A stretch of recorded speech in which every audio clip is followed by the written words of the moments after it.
4. Mrs. Warren's profession.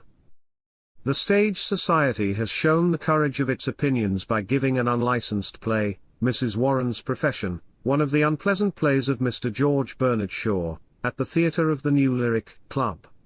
It was well acted, with the exception of 2 of the characters, and the part of Mrs. Warren was played by Miss Fanny Brough, one of the cleverest actresses on the English stage, with remarkable ability.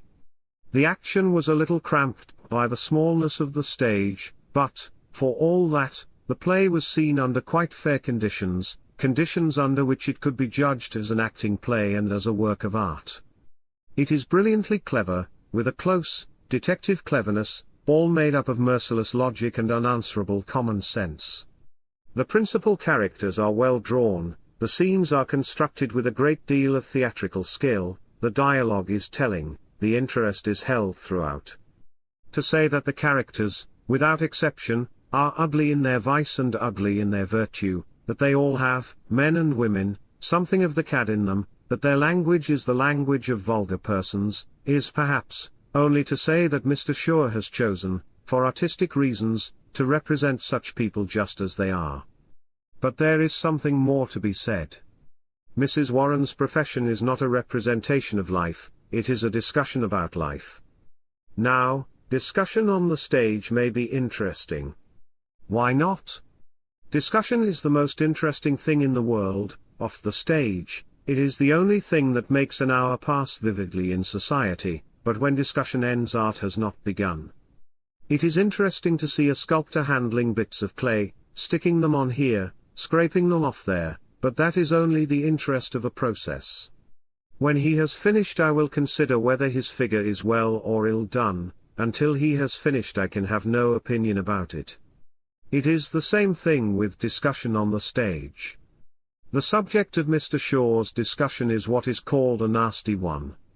That is neither here nor there, though it may be pointed out that there is no essential difference between the problem that he discusses and the problem that is at the root of the second Mrs. Tanqueray.